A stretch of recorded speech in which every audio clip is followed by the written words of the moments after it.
The Equitable Life Assurance Society presents This Is Your F.B.I.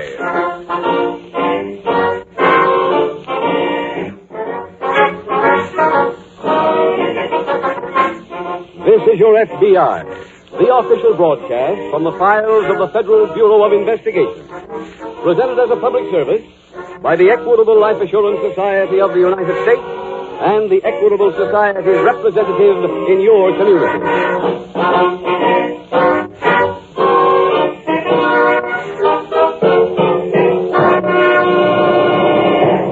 Tonight, would you know what to say if your telephone should ring like this? Yes? This is the Radio Checking Bureau. Is your radio turned on? Why, yes, it is. What program are you listening to? Please. It's, This Is Your F.B.I., just starting. Do you know who sponsors that program? Sure I do. It's the Equitable Life Assurance Society. I listened to this Equitable program last week. Heard about the Equitable Society's fact-finding chart for fathers and mothers. My Equitable Society representative brought me a copy. So naturally I know that This Is Your F.B.I. is sponsored by the Equitable Society. In about 15 minutes, I'll be back with full information about the Equitable Society's fact-finding chart for fathers and mothers.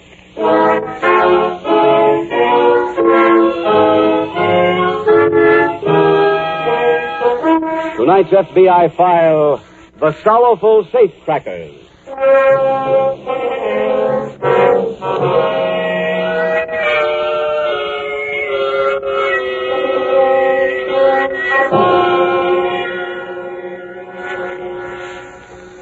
There are passions in crime, just as there are in any other field.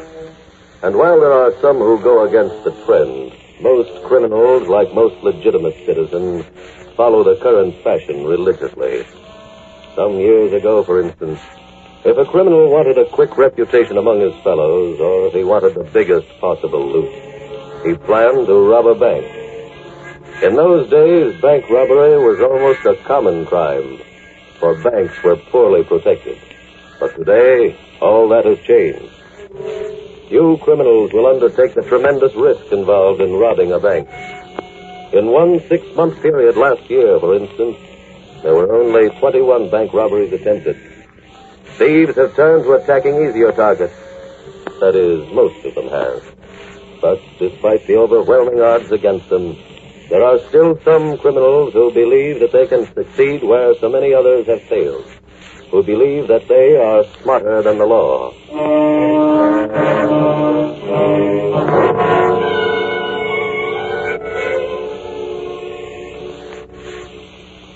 Tonight's file opens in a small furnished room located in the downtown district of a large western city.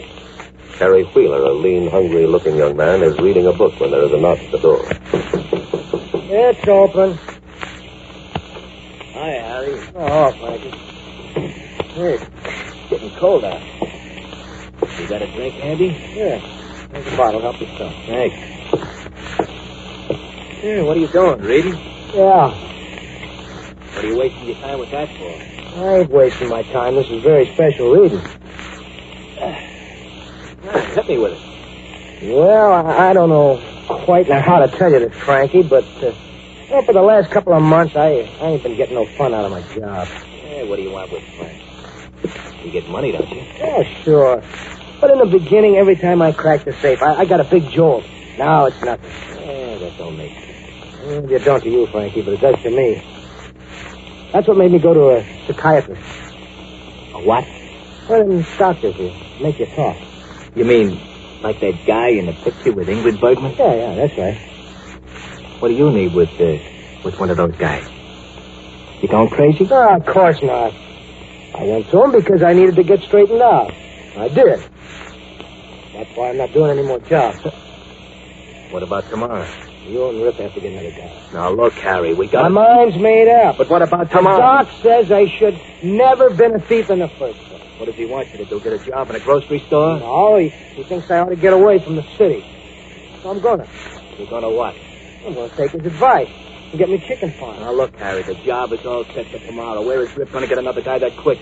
The job has got to be done on a holiday when the bank is closed. You know that? Frankie, I made up my mind. No more jobs.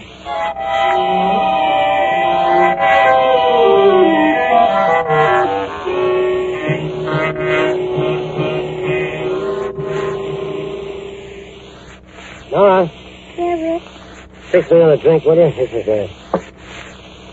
Yes. What is it? You know what I saw downtown today? What? The most beautiful gabardine suit with a long skirt and those narrow shoulders.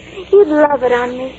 All right, you just got a new dress and 2 new hats. Yeah, but this suit's a bargain. How much? $300. Wait till after the job tomorrow. Then will you get it for me? I don't know yet. Answer that, will you? Sure. Just a minute. Hiya, Nora. Hello, Frankie. Come on in. Rip, we got trouble. What kind of trouble? Harry is pulling out of the job. What? When did that happen? Just now. I just left him. What's the matter with him? You want a bigger cut? Nah, he went to some doctor, and the guy told him he shouldn't do no more jobs. What kind of a doctor is that? I don't know. He told me, but I don't remember.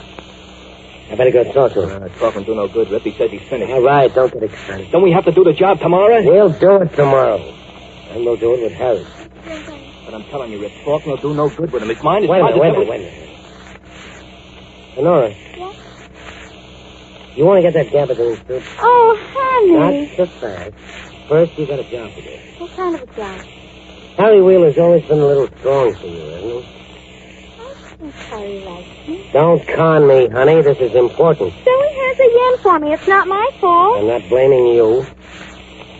I just want you to throw some charm at Harry. That's all. I think maybe she can do it. I know she can. Do what? What do you keep talking about? Nora, Harry wants to pull out of the job tomorrow. Huh? You get him to go along with us, and you got your suit. Honey, you just made a deal.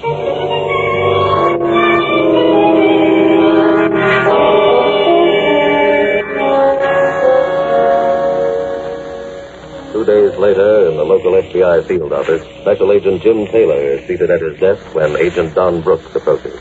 Oh, Don. Oh, Jim. Oh, when did you come back to work? I checked him this morning. Oh, how do you feel? Oh, I'll be all right. I was 3 weeks in the hospital, straightened me out fine. Oh, you look great. What are you working on? Well, the boss asked me to work with you on that bank job that was pulled yesterday. I'm glad he did. It's a tough one. Oh, what's the story? Well, the robbers, whoever they were, rented the store next to the bank a month ago. Then they dug a tunnel from the store under the bank and into the bank's basement. Well, how come they didn't set off the alarm? The trap wires don't run underneath the vault, and I guess they knew it. You think they might have had some inside help? No, I kind of doubt that, John. After all, if they'd had inside help, they probably wouldn't have had to rent the store and dig the tunnel. Yeah, that's true. How much did they get? About $55,000. All of it in cash? Yes, they didn't touch any of the bonds that were in the vault. Once they got inside, of course, they turned off the alarm. That's right. Then they had an expert who blew that safe. I was down there this morning, and whoever did that job really knew what he was doing. What time was the job done? During the day, according to the clock on the vault, it was blown at 11:14. Well, how come there wasn't anybody in the bank at that time in the morning? That's closed, remember? The mayor declared a holiday yesterday because of the city's 100th birthday. Oh, yeah, I remember. Whoever planned this job planned it to happen just as the parade was passing the bank. I spoke to some people who were standing in front of the bank. They didn't hear a thing. Well, how did they get away?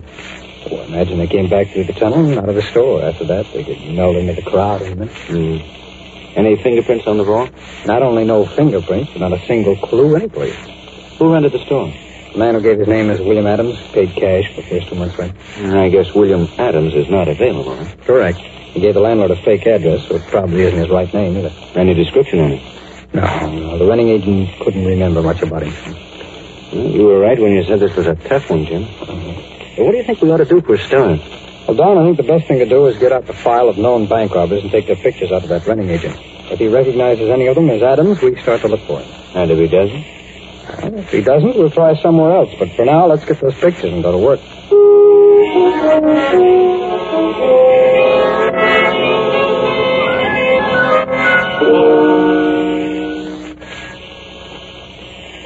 Okay. Hold it a minute. Hello, Rip. Hello, Frankie. Come on in. Hey, the job went okay, huh? Yeah, of course. I told you there wouldn't be trouble. Where's the dough? I rented a safe deposit box. Put it in there this morning. At the bank? Sure, it's safe at that. When we get ready to blow, we take it out. When do you think you want to be moving? Oh, I don't know. A week, 10 days, then we get back east, do another job, and it's all cased out. Yeah? What kind of a job? Same thing. A jug.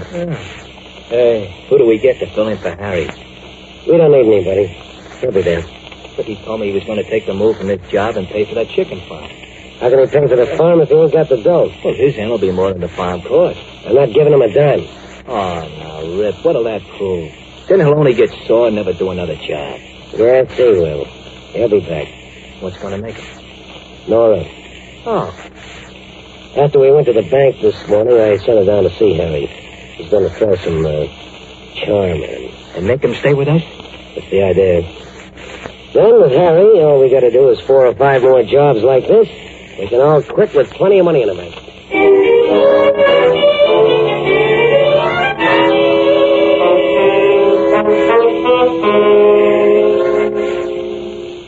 Don? Yes, Jim. While you were out, we got a break. Here, take a look at this picture.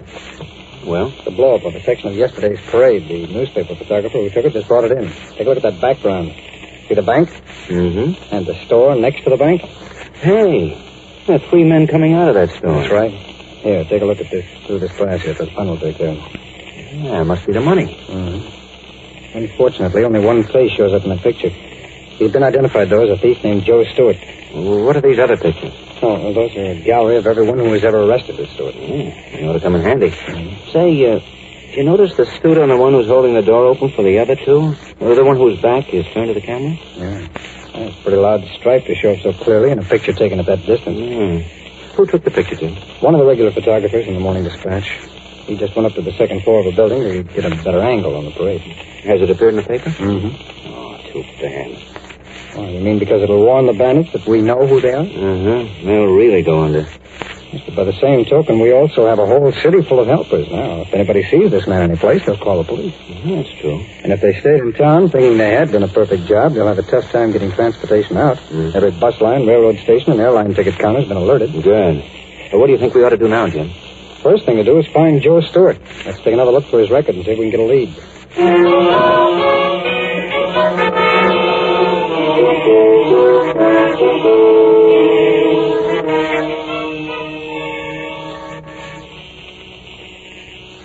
Take it easy. Take it easy. Oh, Rip. What's the matter with you? I'm glad you're still here. Why? Don't you know what happened? What are you talking about? You ain't seen the paper yet. No, they got a story about the job? The story, nothing. They got your picture. What? Yeah. Let me see that paper. Yeah. That's the threat. Yeah. But your face is the only one that shows. You're the one who takes the rap. How do you like that? Yeah. What do we do now? We can't blow town. They'll be looking for me on the rocks. Well, we can't stay here, Rip. One of these bellboys or somebody will turn you in for sure. Yeah. True.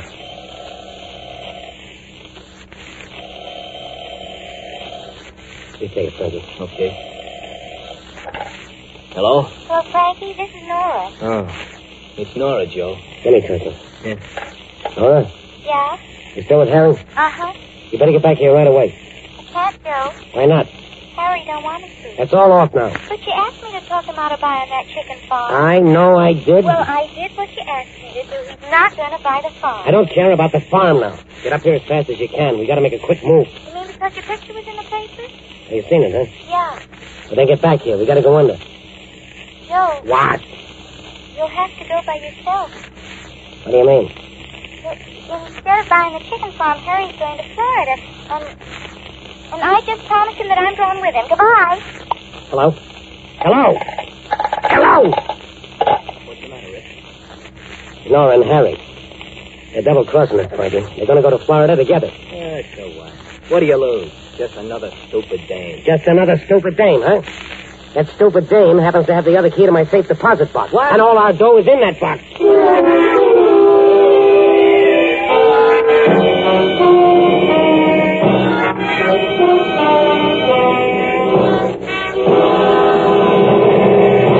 We will return in just a moment to tonight's file, which shows how your FBI promotes security for the nation. Now let's bring this question of security closer to home. A year ago on this program, the Equitable Life Assurance Society offered a special fact-finding chart for fathers and mothers. The response was overwhelming. Thousands of charts were distributed by Equitable representatives, and the supply was quickly exhausted. So this year, the Equitable Society has prepared a new and enlarged edition of the fact-finding chart for fathers and mothers. It's ready now. Just what does this chart do that makes it so popular, Mr. Keating? Well, Tom, it was designed to open your eyes to what your family's financial needs would be if you should die. Fill in this fact-finding chart, and you'll know within $1 or $2 how much money would be required to keep your wife and children well-fed, well-housed, and well-clothed. Come to think of it, that is something I ought to know. Tom, with this Equitable Society chart, you'll have the answer in 5 minutes flat. Look, you're guided every step of the way by easy-to-understand pictures, which illustrate the rock-bottom expenses your family will have to meet. And when you finish, you'll have a clear, accurate, and complete picture of just what income your family would need during the critical years. Hold on a bit, Mr. Keating. Just what are these critical years? The years before your youngest child finishes high school. Years during which the home must have a minimum income to keep it together. You sold me, Mr. Keating. Where do I buy one of these fact-finding charts? You can't buy them, Tom. They're free. The Equitable Society representative in your community will be glad to bring you a copy. Sit down with him, you and your wife together. There's no obligation, and get a true picture of where you stand. Phone him tomorrow to bring you an Equitable fact-finding chart for fathers and mothers. Or send a postcard care of this ABC station to the Equitable Society. That's EQUITABLE. The Equitable Life Assurance Society of the United States.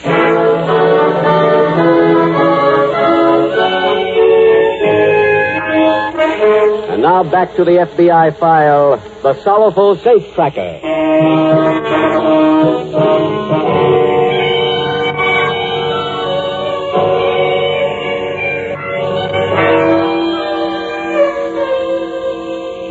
Tonight's case from the files of your FBI graphically proves one important point about the alleged loyalties of one criminal for another. It proves that these loyalties are entirely legendary. The criminal who pursues his livelihood outside the common decencies does not have any loyalty nor anything else that is not for sale. You may hire his talent, his mind, or his muscles, but only for the money, never for anything else. By the very nature of his chosen career, sentimentality to the point of loyalty would be a liability.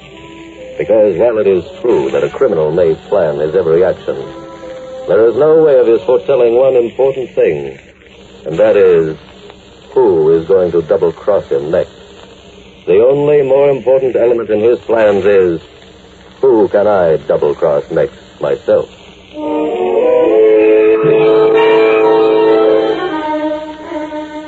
Tonight's file continues in the hotel apartment of Joe Stewart.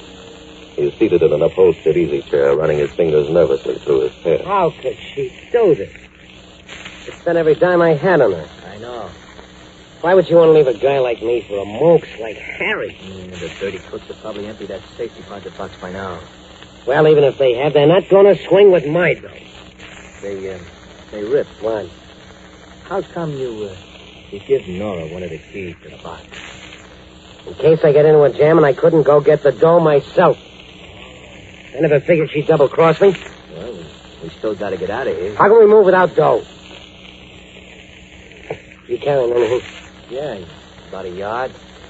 I got 200. Hey, Rip, I know where we can go. Where? Out to Harry's chicken farm. You know where it is? Yeah. Okay, let's pack and blow out the back way.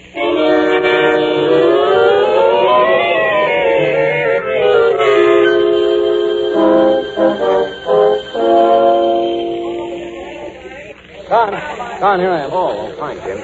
Clerk at this hotel recognized Stewart's picture and called the office. That's why I left that note for you. Uh-huh. Is Stewart living here? He was, but by the time the clerk called, Stewart had already sneaked out of his room. We didn't miss him by much, though. I found a cigar butt in one of the ashtrays. It was still warm. Any leads at all on where he might have gone? The manager gave me this list. Oh, what is it? A list of the phone calls Stewart made for the past 2 weeks. That might give us a lead. Was there anything at all left in Stewart's apartment? No, he cleaned it out pretty well. The only thing in the place were these 2 library books. Oh, what are they? How to Raise Chickens, and this other one is Those Golden Eggs. What was Stewart doing with books like that? I don't know, but it kind of ties into something I picked up at the switchboard. Oh, what was that? Operator told me she cut into Stewart's last phone call by mistake and heard some woman mention a chicken farm. Was that all she heard? You know, maybe Stewart is using that farm as a hideout. Could be. Were the library books taken out in his name? I don't know. There's no card in either one of them. I don't suppose we can check with anyone from the library at this hour. No, I tried from the phone up in Stewart's room. There won't be anyone there until 9 in the morning. And by that time, Stewart can be wherever he's headed for. Well, John, the only thing we can do now is go back to the office and start checking these phone numbers. Yeah. If they don't give us anything, we'll check with the library first thing in the morning.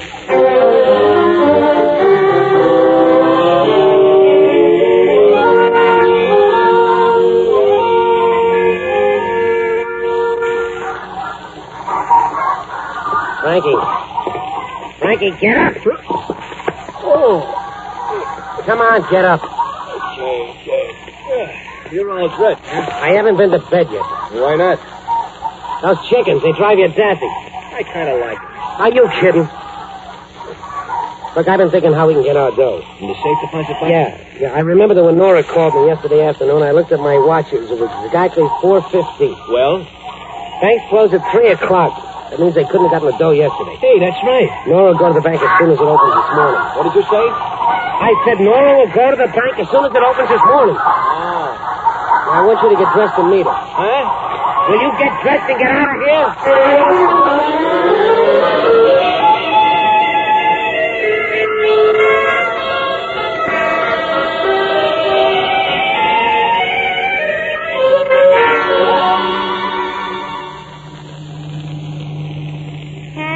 Yes, sir. What time's the plane leave? Well, let's see. 1 hour and 12 minutes. We've got plenty of time yet. Oh, sure. It won't take us 10 minutes to get the money once we get to the bank. We'll have this cab wait for it. Happy? Gosh, yeah. Will you miss that doctor? I should say not. You're just what the doctor ordered. Oh, Harry, that's sweet. Do we go much farther? No, the bank's right ahead. Well, it ought to be open by this time. Sure. That's the building driver on the right-hand side. Come on in with me, honey. Yeah, let me help you out. Oh, thank you. Hello, Nora. Frankie, What are you doing here? Joe sent me. I'll wait for you. where is Joe? You'll find out. Let's go in and get that dough first, huh? Don't rumble. This gun in my pocket might go off.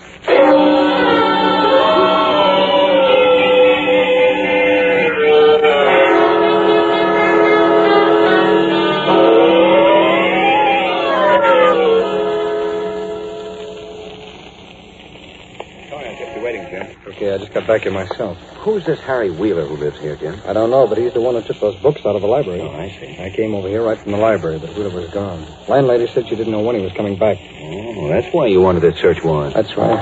Let's go in and take a look around his room. Go ahead, Don. Wheeler's room is on the ground floor. It's first door down there on your right. This one, Jim? Yeah. Yeah, that's it. Number 3. Have you got the key? Yeah, right here. Go ahead. Right.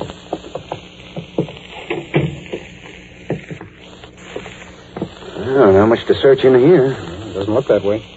Jim, how does this Harry Wheeler fit in anyway? I don't know, Don. This is the only lead we've got right now. I see. Hey, Jim, I think I found something. What is it? It's a lease on a poultry farm. Well, looks like we came to the right place. Well, it still doesn't hook Wheeler into the bank job, though. All it proves is that there's some connection between Wheeler and Stewart. Don, come here. Huh? What is it, Jim? Look in this closet. I think this is all the proof we need.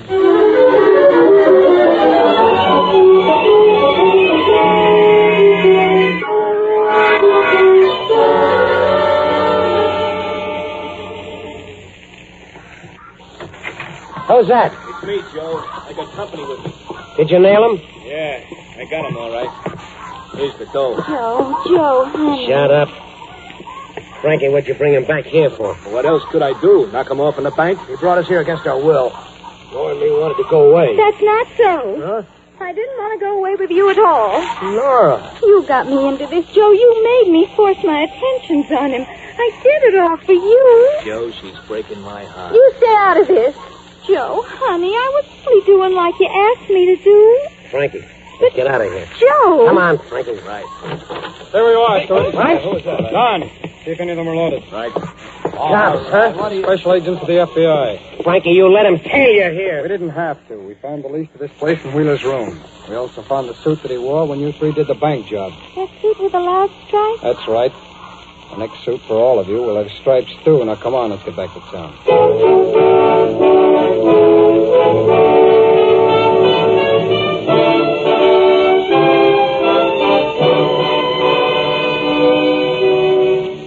Joe Stewart was sentenced to 25 years.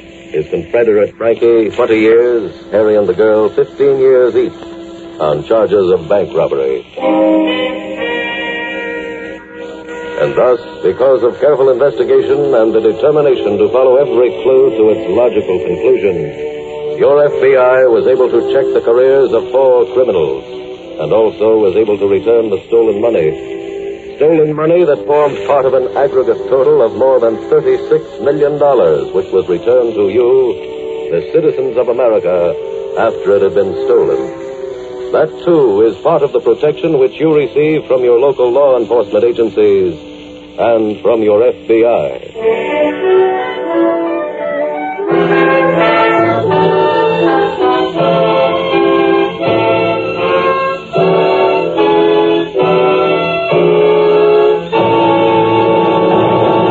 In just a moment, we will tell you about next week's exciting case from the official files of your FBI.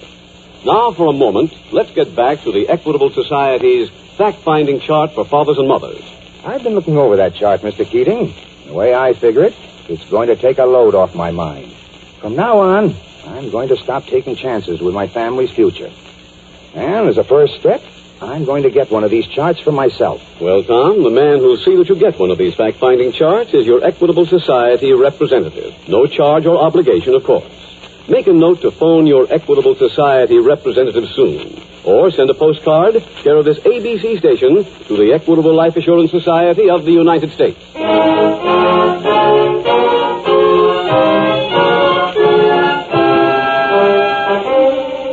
Next week, we will dramatize another story from the files of the Federal Bureau of Investigation. The dramatic story of a cunning killer's attempt to outwit the law. Its subject, extortion. Its title, The Unwilling Hostess.